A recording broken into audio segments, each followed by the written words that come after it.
Welcome back. I'm Chris Lucey with sports.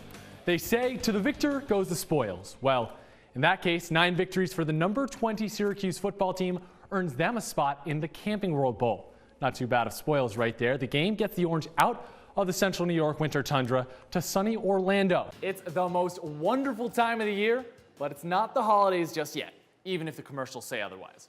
I'm Chris Lucey with sports, and it's Syracuse basketball season. So the big name in-state schools didn't come calling. It stung, but Dungy took it in stride and picked a school that wasn't afraid to put the ball in his hands. Antes de ayer, los partidos después de la descanso o bye week siempre han sido difíciles para Dino Babers en su tiempo en Syracuse. Carolina del Norte llegó al Carrier tratando de extender una racha de 8 derrotas consecutivas después del bye week para la Naranja. He was in Binghamton, and now Tim Tebow is headed to Syracuse. The Heisman Trophy winner turned minor league ball player will start the 2019 season in AAA with Syracuse. Mets general manager Brody Van Wagenen made the call. The former Gator hit a solid .273 in Binghamton in 2018, but Tebow's season got cut short just as the 31-year-old was hitting his stride. Broken bone in his wrist stopped the July hot streak. Tebow's batting average was at .340 the month when the season was called.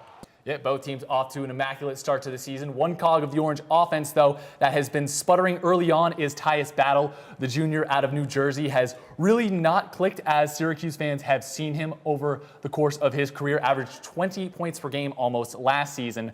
And this year, you can see it, he's gotten off to slow starts in both of the first 2 games, Emily. Syracuse taking on Clemson later this week, and a bit of controversy coming out of Clemson camp right now. Trevor Lawrence is the Tigers' new starting quarterback. The true freshman didn't win the job out of camp, but didn't stop making his case. Lawrence gets the ball right before Syracuse heads down to Death Valley on Saturday. And can you blame Dabo Swinney? Look at that form. Smooth as silk, and it holds up on the stat sheet too. Lawrence's 4 passing touchdowns doubled up original starter Kelly Bryant's too. The number 1 recruit of 2018 per 24/7 Sports gets his first career start against the Orange on Saturday at noon. Number 4 Duke getting after it. There's Zion Williamson. You've seen him dunk, and now you'll see him suit up for Duke. And showing off some range early on puts Duke up by 7 with a little 3-pointer. And next up, RJ Barrett in transition. The freshman wasn't a viral sensation like Williamson, but was the number 1 recruit in the country. And now Williamson getting back to his bread and butter right here. 6'7", 285 pounds coming through. I'm not sure how the rim could hold up under all that pressure. And then Duke running away with it, making it look easy. A laugher here, as you see the 2 coaches laughing it up. 118-84 the final score. The Orange lost a 5-game win streak in the ACC Big Ten Challenge, but the Crunch were still on a roll when they took on the Monsters today. Now, sure, Cleveland cost Syracuse a 7-game win streak with an overtime defeat on Friday, but that didn't stop an 11-game point streak for the Blue and White. Let's take you down to Cleveland right now. It all starts in the neutral zone. Trouble, that is. Taylor Reddish on the finish. The rookie's 8th goal of the season makes it 2-1 in the first. Moments later, Syracuse coming up the board. Verhaeghe to Barboulay, finishing with Dennis Gann. 3-1 Crunch. We're not even out of the first period. 3 minutes to go in the second. Monsters on the power play, but the Crunch steals the puck, and Boris Tkachuk throwing a haymaker. Why not? And he gets nothing but net while he's at it. Now Corey Conacher needs to extend a point streak, so you see him hustling down the ice, nabbing an empty netter. 10 straight games for a point for the winger. Final score, Crunch 5 and the Monsters 3.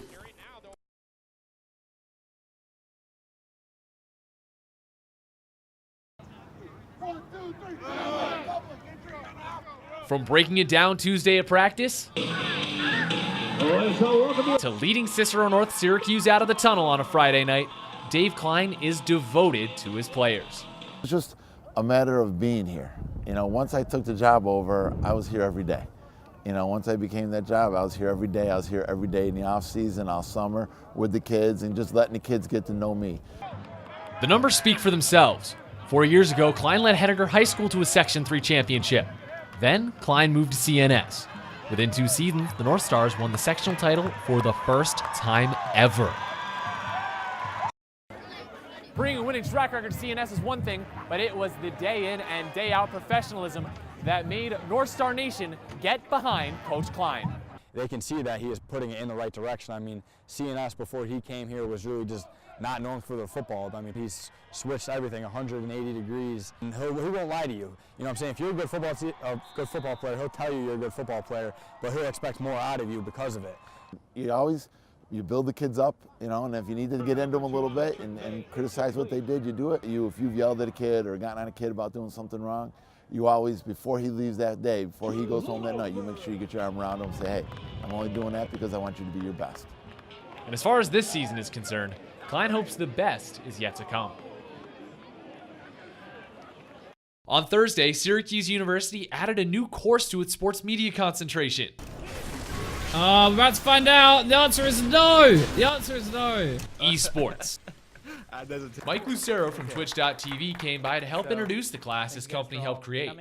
Twitch.tv is the world's biggest esports streaming service. 90% of esports viewership goes through Twitch. But he says the sport is so young that it's still anybody's game. I kind of mentioned before that esports is really still the wild, wild west. You know, it's really, there's some amazing things. I'm going to share some of the amazing things that are going on with esports with you guys. But it is really a nascent market right now, and there's a lot of things still falling into place.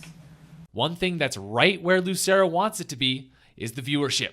Even last week's Masters Golf Championship pales in comparison to the most recent League of Legends final. The esports class plans to cover the history of esports, the rules of the games, and the business model, showing a way into the industry for those of us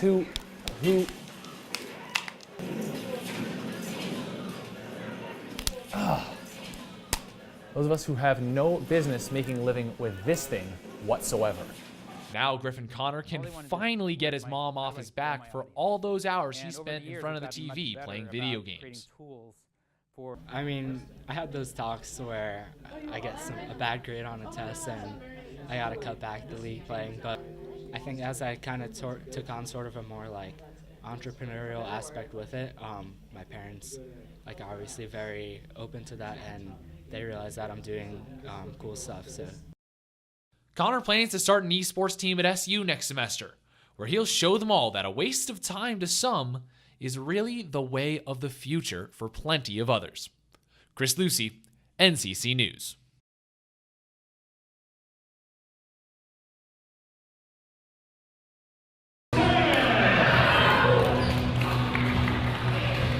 The head coach of the Syracuse University Warriors and assistant coaches Doug Yellen, associate head coach Aaron Little, assistant coach Matt Gillihan, volunteer assistant coach Matt Gillihan.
Soccer